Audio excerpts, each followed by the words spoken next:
gbogbo ẹ̀yin èèyàn wa lẹ́ẹ̀kan sí a kú ojúmọ́ báwo ni gbogbo nǹkan ṣe ń lọ ń bẹ̀. Èmi ọmọ yín Prince Ridwan of Ijebuland Mr. Counselor ni mo tún mú àkọ́tún ètò míì wá nípa ètò tẹ́bíṣe, that is family education. Kí ni a tún fẹ́ fi bára wa sọ̀rọ̀ lénìí? Bá a tẹ̀ ti sọ ní èyí tá a sọ kọjá nípa why marriage, èyí tá a fẹ́ fi sọ fún alẹ́ náà ni factors to be considered before choosing a partner. Kí ni àwọn nǹkan tó yẹ ká wò, tó yẹ kọ́kùnrin wò kó tó sọ wípé òun fẹ́ fẹ́ obìnrin? Kí ló yẹ kóbìnrin wò tó sọ pé òun máa gbà fún ọkùnrin yẹn? Àwọn nǹkan tá a fẹ́ jọ gbéyẹ̀wò láàrin ara wa, ibi tá a bá bá ara wa sọ dé àtún máa continue ìgbà mi. Lénìí ọ̀pọ̀lọpọ̀ máa ń wo nǹkan oríṣiríṣi wípé wọ́n fẹ́ fẹ́ra wọn, ṣùgbọ́n àwọn nǹkan kan wà tó yẹ pé aláti wò generally, torí àwọn nǹkan yẹn òun ló ní ṣe pẹ̀lú ìsọ̀rọ̀sí wa, ìṣesí wa, ìhùwàsí wa. Òun gan ló máa ń determine success àbí failure wa nínú marriage. Òun jẹ́ ló máa ń mú understanding wa when it comes to marriage. So if you want to understand your marriage, àwọn nǹkan tí mo fẹ́ sọ yìí òun ló ní ṣe pẹ̀lú foundation rẹ̀. Àkọ́kọ́ ń bẹ̀ òun náà ni nǹkan tá a mọ̀ sí natural behaviour, àdámọ́ wa. Gbogbo ọkùnrin láyé ni Ọlọ́run ọba tó dá wa ló ṣe àdámọ́ fún. Bẹ́ẹ̀ náà ni gbogbo obìnrin pátá ni Ọlọ́run ṣe àdámọ́ wọn fún. Aláti kọ́kọ́ mọ̀ wípé ìyàwó tá a bá fẹ́ fẹ́ àbí ọkọ tá a bá gbà fún, gbogbo ọkùnrin ló ní àdámọ́, gbogbo obìnrin náà jẹ́ ló ní àdámọ́. Gẹ́gẹ́ bí àpẹẹrẹ, nínú àdámọ́ ọkùnrin láyé òun náà ni kí wọ́n máa wà gẹ́gẹ́ bí ọba, ego, kí wọ́n máa sọ wípé tèmi ló láti ṣẹ, ó wà nínú àṣà ọkùnrin, kò jẹ́ lè yí padà. Nínú àdámọ́ obìnrin tabaníká wò, àwọn ni information carrier. Kò sóbìnrin tí ò ní attitude of information carrier lára. Wọ́n máa ń carry information láti ibìkan sí ibìkan, àti tó jẹ́ ní àti ibi tó jẹ́ ní ọ̀ easy láti carry information. So as a result, má fi àdámọ́ kó fi báyàwó ẹ wí or kó fi báyàwó tó fẹ́ kó fi bàjà. Má jẹ́ fi àdámọ́ kó fi máa bá ọkọ ẹ jà, torí pé o ò lè change ẹ̀. Bọ́lá ṣe dá ọkọ ẹ nìyẹn, bọ́lá jẹ́ ṣe dá ìyàwó ẹ nìyẹn. So láti understand nínú marriage ẹ pé tí ọkọ ẹ bá hùwà kan, ṣé àdámọ́ ẹ̀ tọ́lọ́run dá mọ́ ni? Tí ìyàwó ẹ bá hùwà kan, ṣé àdámọ́ àwọn obìnrin ló lọ́ ń wò ni àbí òun wò wá ìyàwó ẹ gangan? Torí pé àdámọ́ ẹ ò ṣe é change, ó wá pọ̀, à máa bára wa sọ lórí ìyẹn lọ́jọ́ mi. Ẹlẹ́ẹ̀kejì òun náà ni ìlú tá a ti bí ni.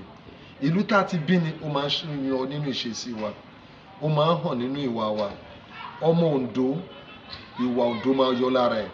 Ọmọ Ìbàdàn, ìwà Ìbàdàn máa yọ lára ẹ̀. Ọmọ Ìjẹ̀bú, ìwà Ìjẹ̀bú máa yọ lára ẹ̀.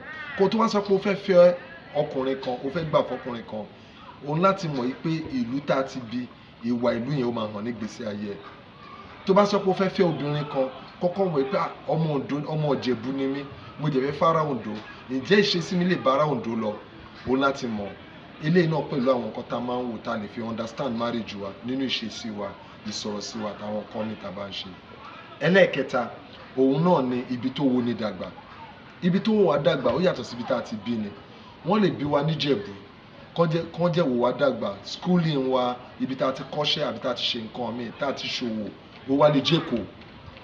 So ìṣesí ibi tá a ti kọ́ṣẹ́ àbí tá a ti ṣòwò, ibi tó wò wá dàgbà yẹn ó máa ṣúyọ nínú ìṣesí wa. Ọmọ tó ka ìwé jáde ní public school àti tó lọ sí hostel, ìṣesí wọn máa yàtọ̀. So ibi tá a ti wo ni dàgbà ó máa ń hàn nínú ìṣesí wa.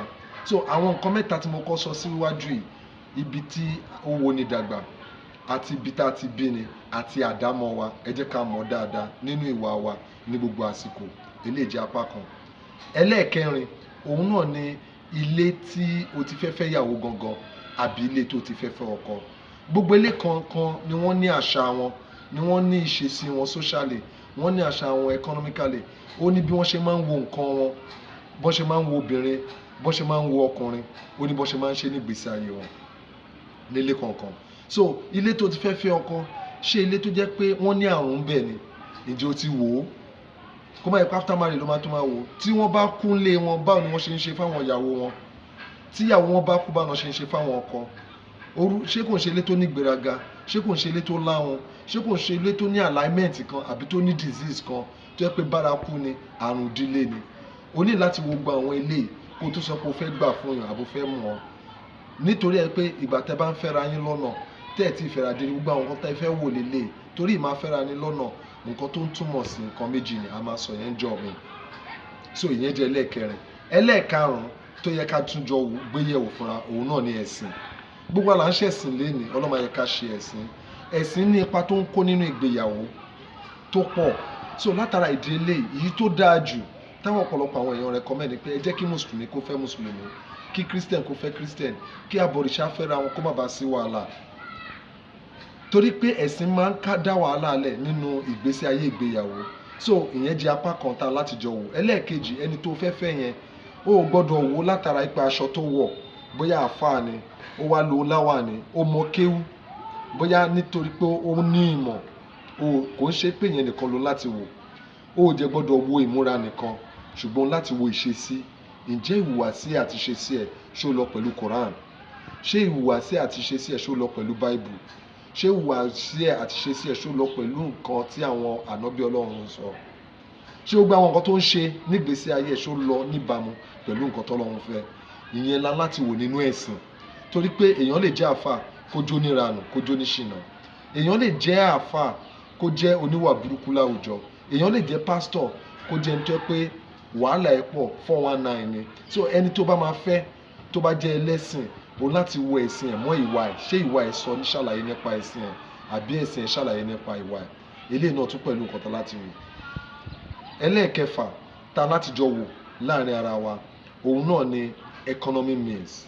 Ẹni tó fẹ́ fẹ́ báwo ló ṣe wà industrious? Ǹjẹ́ ó lè sọ 20 di 2? Ǹjẹ́ ó lè sọ 40 di 60? Ṣé ẹni tó jẹ́ pé ó lè think out of box ni? Ṣé ẹni tó ní làákàyè ni? Ṣé làákàyè ẹ̀ pé? Ṣé ẹni tá a lè pè dáhùn sọ̀rọ̀ ni? Ó kàn gbọ́dọ̀ fẹ́ nìkan ṣá, ó jẹ́ gbọ́dọ̀ fẹ́ obìnrin kan ṣá. Obìnrin tí làákàyè ẹ̀ pé tó jẹ́ pé oníwà tútù ni, oníwà rẹ̀ ó láti wo ìwà ìṣesí ẹ̀ nínú làákàyè ẹ̀, bó ṣe ìsọ̀rọ̀ sí ẹ̀, ìwà sí ẹ̀ láwùjọ ó ṣe pàtàkì. Ẹlẹ́ẹ̀keje tó ń láti tún wá wò òun láti wo health, àlàáfíà ẹ̀. Ẹni tó fẹ́ fẹ́ yẹn báwo ni àlàáfíà ẹ̀ ṣe rí? A máa ń ṣe medical test nípa genotype, blood group àti nǹkan tá a mọ̀ sí blood tissue and sensitivity. Ìyẹn ni pé ǹjẹ́ ọmọkùnrin ẹ̀ pé aláti tún wò.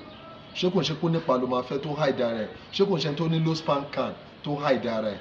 Ṣé kò ń ṣe tó ti ba oyún jẹ́ tó ti ṣẹ́ oyún tó wá hide ara ẹ̀? O láti wo gbélé. There are factors tí ò gbọdọ̀ cause wàhálà nínú marriage àyàfi kó mọ understanding wa. Ìwọ̀nba ilé la fẹ́ fi bára wa sọ̀rọ̀. Mo fẹ́ kí a gbọ́yé dáadáa. Ọjọ́ tí àyè bá gbà wá á tún palẹ̀ jù báyìí lọ. Ṣùgbọ́n gẹ́gẹ́ bí àkókò mo fẹ́ sọ fún yín pé ẹ wo àwọn factors tí mo dárúkọ yìí kẹ́ fi tún ìgbéyàwó yín ṣe, kẹ́ fi understand ìgbéyàwó yín. Pàápàá jùlọ ẹ̀yin tẹ́ fẹ́ marry kẹ́ fi understand ara yín. Thank you so much.